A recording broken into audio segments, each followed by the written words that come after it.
મારું નામ પરમાર ગિરીશકુમાર દલપતભાઈ છે। સિકોતરનગર 1 માં રહું છું। માંજલપુર મારું ગામ છે અને હું સવારે 8:30 વાગે એસએસજી હોસ્પિટલમાં મારી છોકરીને લઈને આવેલો હતો।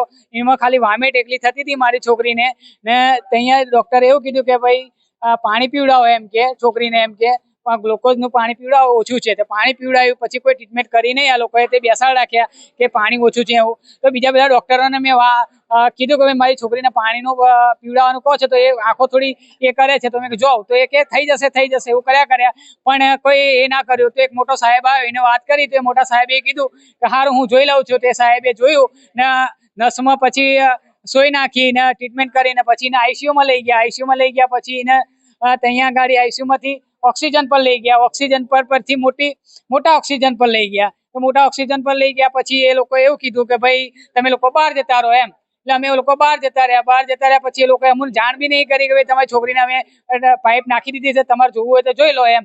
પણ આ તો અડધો કલાક થઈ ગયો પછી મને એવું થયું, મારી વાઈફે કીધું કે જાઓ જોયા હો એમ કે। તો હું જોવા ગયો તો મારી છોકરી બે હાલતમાં પડેલી હતી। કોઈ ડોક્ટર જોડે હતું નહીં, કોઈ સાહેબ કોઈ નર્સ કોઈ નહીં હતું, બે હાલતમાં હતું।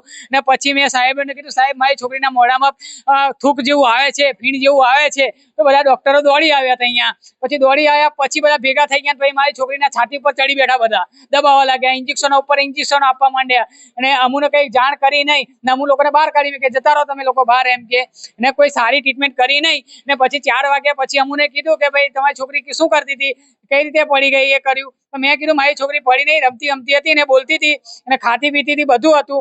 પણ જ્યારે એ મોટા મશીન પર લઈ ગઈ અને વેલ્યુએટર પર ચડાવી ત્યારે પછી મારી છોકરી બેહોશ થઈ ગઈ ને પછી આંખો બાખો બધી બંધ કરી દીધી। તો મેં ડોક્ટરને કીધું કે મારી છોકરી આ એક થઈ ગઈ છે એમ કે।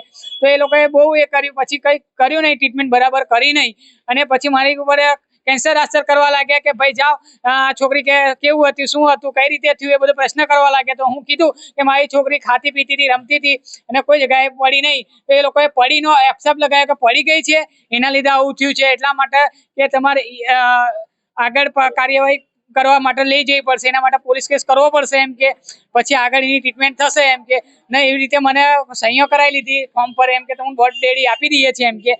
પોલીસ સાહેબ આવે એટલે તમને ડોટ ડેડી આપી દઈએ, પણ મને હજુ લગી બોટ ડેરી આપી નથી। સવારના 8 વાગ્યાના અમે આવેલા છે અને આજે રાતે 11 વાગ્યા તો પણ હાલવા તૈયાર નથી। ને મારી એવું માંગ છે કે મારી છોકરીનું પોસ્ટમોર્ટમ કરાવવું નથી, મારી છોકરીને મારે સહી સલામત મારે ઘેર લઈ જવી છે ક્રિયાવિધિ કરવા માટે। પૂર્વની છોકરી મારી 1 વર્ષના 11 મહિનાની છોકરી છે મારી ને હેતવી નામ છે મારી છોકરીનું, હેતવી ગિરીશકુમાર પરમાર।